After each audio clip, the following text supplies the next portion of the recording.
Hello everybody, welcome to my final Call of Duty 4 video. Basically what you're gonna see is a search game, then a search clutch, a big one, and then a short Sabo match. My first and only COD 4 Sabo match. And it was probably the only one I was ever gonna do because Sabotage is very reliant on having team support, especially since if you go into Sabotage when you're the lone wolf and you have to carry the bomb, you're going to die most of the time. The Sabotage match that you're going to see is just an what I did is an exception, to what normally happens. Because normally in Sabotage, at least in pub Sabotage, you find a lot of camping, especially the bomb, and it's simply not very doable for solo warriors. So yeah, I open up this search and destroy game with a UAV, and one guy left. I'm just checking my corners. I know where he is in general. I just want to make sure that he hasn't moved. And now we're going to talk a little bit about Modern Warfare 2. I am going to be doing a review of the game about a week after it comes out, after I give it a thorough play test and stuff like that, so I can get a good feel of what the multiplayer is going to be like. And so yeah, a week for that. Then I think I'm gonna do 1 to 2 videos every week, something like that. At least that's what I'm going to shoot for. And I'm personally looking forward to playing Search on Modern Warfare 2. It's going to be pretty different than Search in Modern Warfare 1 because, well, there's one big change in that the kill streak rewards carry over between rounds.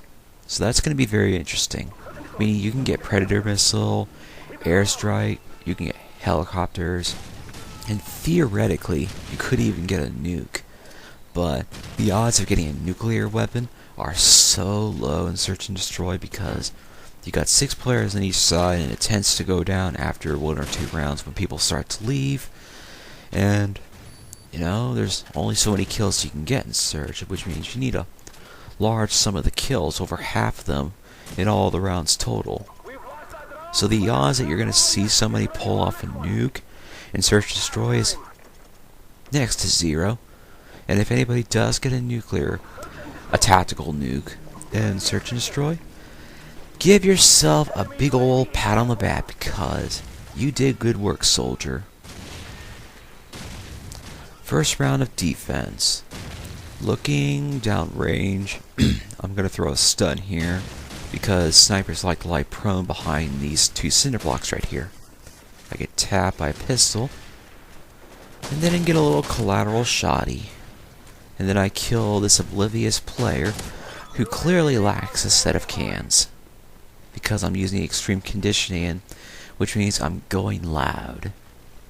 Speaking of going loud, there is now a counter to what is dead silence in Call of Duty 4. It's something ninja in Modern Warfare 2. There's a new Slot 3 perk that is a direct counter to dead silence. It makes people louder, and it's also going to make people that don't wear it that much louder too. So you could theoretically hear them really far away. And it has a built-in bomb squad. So I'm pretty certain that many players are going to be alternating between it and the dead silence of Modern Warfare 2.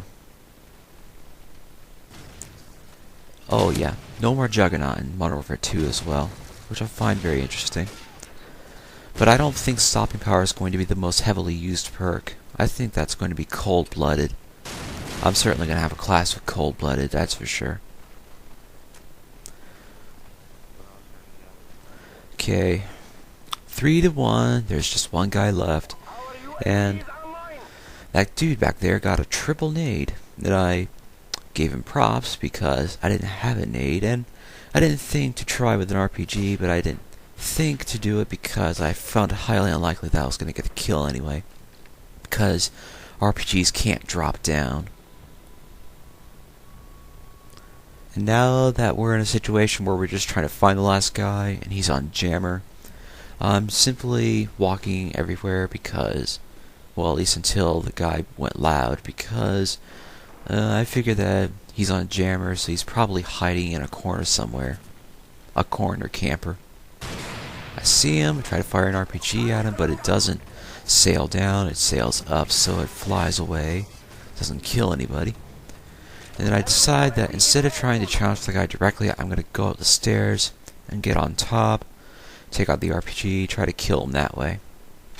Because I'm pretty certain he knows that I'm going with a shotty and he's going to keep his distance. I picked up the MP5 and then I'm going to pick up this G36C for long range shooting. I see him to my left, right there at the tank, so I take out the G36, and then I begin to try to take advantage of Infinity Ward's very generous limb damage to take care of the job, but my teammate got the kill instead. And now we're going to transition to the clutch. And if you're wondering why I'm getting 100 points for each kill, it's because I recorded that game Saturday morning. Which Infinity Ward has apparently decided that they're gonna, in celebration of Modern Warfare 2, give everybody double XP. How nice of them. Yeah. I'm sure you just saw that guy pathetically help the team go 2-3. That was the kind of play that I've had to deal with in this match, in this lobby. Carrying these incredibly bad people. Let's be honest. They couldn't shoot a fish in a barrel. Not without thermal scope. Okay. My teammate died at B, so I figure that they're fast planting B, so I try to kill him with a nade to the bomb site, but I only get a hit marker. And I soundboard that guy's position, so he dies. Kill that guy going up the ladder, then I hear this guy running in my direction, so I kill him. Now there's a guy running around over here. I'm trying to decide whether I'm going to use UAV, but I eventually elect to do so because the chances that I'm going to get the clutch without UAV are much lower. And I figure that I'm running out of time, so I gotta take care of it. And then I kill the last guy, and yes, Juggernaut saved me from that claymore.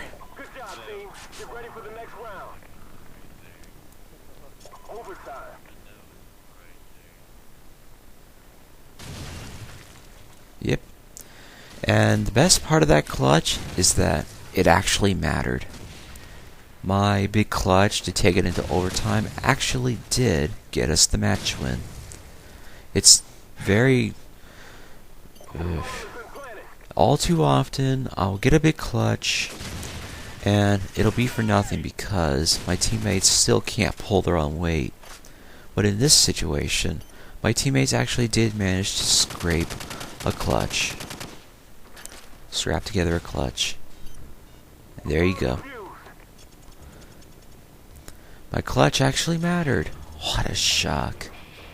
You can't expect too much out of people that play in pubs, but in this case, they were Mr. Dependable. And in this Sabotage match that you're about to watch, I won in just under 2 minutes. Didn't die, and trust me, you'll never go into a Sabotage match and pull this off because most people are smarter than this. I mean,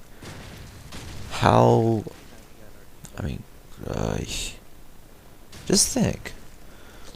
The position of the bomb carrier is given away at all times in Sabotage. So how can you not stop the bomb plant?